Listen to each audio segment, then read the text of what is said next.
Yes, I believe the Denver Broncos just got a gift from the Philadelphia Eagles in 3 separate categories that you need to know.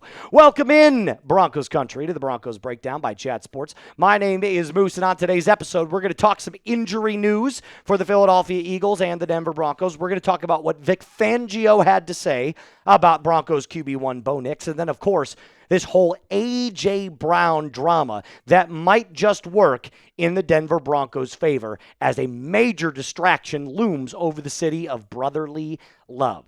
I truly believe this is the perfect time to beat the number 1 team in the NFL on their home turf. This is not the same Philadelphia Eagles team that we saw last year. This team is beatable. That doesn't mean that you can take them lightly or take them for granted. They are still the number 1 team in the NFL, but their dominance over the rest of the league is slowly starting to wane. And I truly believe that based off of what you're going to hear in this episode, the Broncos can absolutely win. Before I do that, my friends, we're this close. 62 subscribers away from hitting our goal of 42,000 subscribers. If you're a Broncos fan who loves free Broncos content and you want everything, news, rumors, you name it, we got it. Hit that subscribe button right now. Let's talk about the Eagles injury report. Who are the Eagles that did not practice? This was according to yesterday. I know that Dallas Goedert was not a participant in yesterday's practice. He did participate in practice today in a limited capacity, but Jalen Carter was limited, Nakobe Dean was limited, Adoree Jackson was limited, and same with Lane Johnson. All 5 of these players right here will be used as an impact player for the Philadelphia Eagles. They absolutely rely on the talent, not only on that offensive line, but on their defense as well, to make sure that they beat and step on the throats of their opponents. Dallas Goedert, in particular, being one player that you cannot take lightly whatsoever. So now let's talk about what good old Vic Fangio. Everybody knows Vic Fangio. Broncos fans know him better than anybody. He sounded off on Bo Nix. He was asked specifically about his time in Denver. And he, of course, gave the stereotypical presidential answer, or in this case, because he's a defensive coordinator, vice presidential answer. And he had glowing things to say about the Broncos and Sean Payton. But then he talked about Bo Nix. And this is where he got a little more candid, where he actually seemed a little bit more genuine, in my opinion. He's a lot like Baker Mayfield, Vic Fangio said. I think he might be Baker's younger brother. Really good. Like really, really good.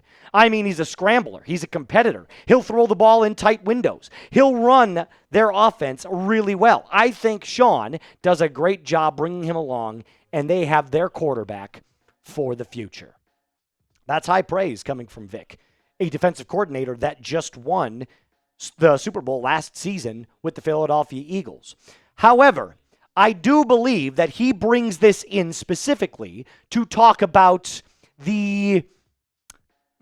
what's the word I'm looking for here? He brings this up, and it kind of feels like a stinger for him. It kind of hits him in the feels. Why? Because Vic Fangio had an absence of a franchise quarterback when he was in Denver. We're talking about an ultimately doomed tenure as the Broncos head coach because they failed to get the quarterback position correct. You guys remember what that quarterback situation looked like. It wasn't nearly good enough because if your number 1 quarterback at the time was old man Joe Flacco and then Drew Lock as his successor, things took a shitty turn. And then, of course, you had to bring in Teddy Bridgewater to clean up the Drew Lock mess. So clearly, his time in Denver was halted by a lack of talented quarterback play. Bo Nix, whether or not you agree that he is an MVP candidate or a top 10 quarterback, he is absolutely and undoubtedly the franchise future for the Denver Broncos. So make no mistake when I say this, this is a full revenge game for Vic Fangio. I truly mean that. This is a full revenge game for the former Broncos head coach. You can absolutely damn well guarantee that he's going to come out and try to make a statement in this football game. So, that leads me to believe that it's going to be a great game. Maybe the best game so far for the Denver Broncos. They're going to have to be buttoned up on defense. They're going to have to be buttoned up on offense. If you agree with me Let me know in the comment section down below. If you are also watching during our live chat, get down in the live chat right now and answer this question directly. Yes or no? Will this be the best game for the Denver Broncos so far in 2025? Coming up next, the Eagles drama continues. And I'm talking about one player specifically. Someone that's going to be going up against Pat Surtain on a one-on-one matchup this coming Sunday. Before I do that, I have to tell you about our friends over at Prize Picks. You and I make decisions every single day, but on Prize Picks, being right can actually get you paid. Don't miss any of the excitement this season on Prize Picks, where it is good to be right. It is the only app that offers stacks, meaning you can pick the same player up to 3 times in the exact same lineup. Do you want to pick more or less on Josh Allen's pass yards, rush yards, and touchdowns? Now you can pick all of them in the exact same lineup only on Prize Picks. Follow other Prize Picks players directly on the app and copy their lineups in just one click. You want to see what mine looks like? Boom. I got you. Combo, pro baseball, pro football. Dansby Swanson, more than half a hit. I'm thinking he does it.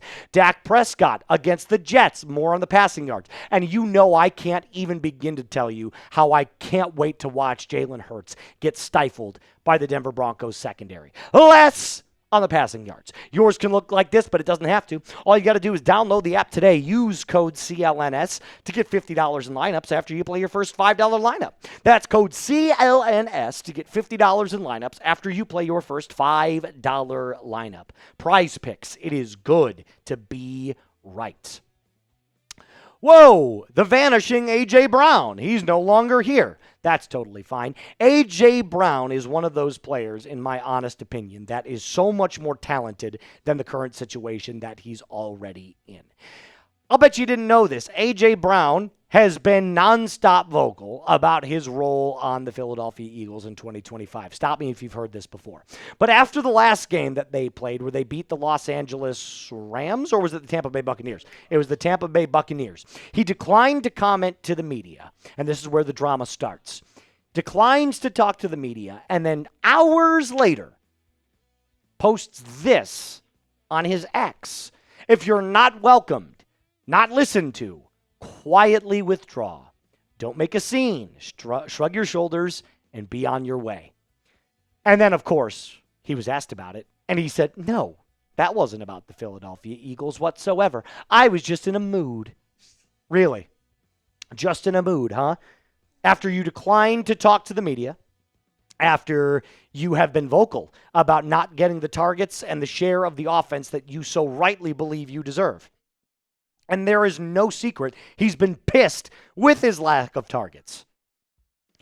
I don't want to call a spade, but this seems like the very definition of a diva wide receiver. The man won a Super Bowl last year. He is on a team that is unanimously voted as the number 1 team in the NFL, and yet he's crying wolf and being all upset and pissy because he's not getting his targets. And I get it. As a player, you want to be great at your position.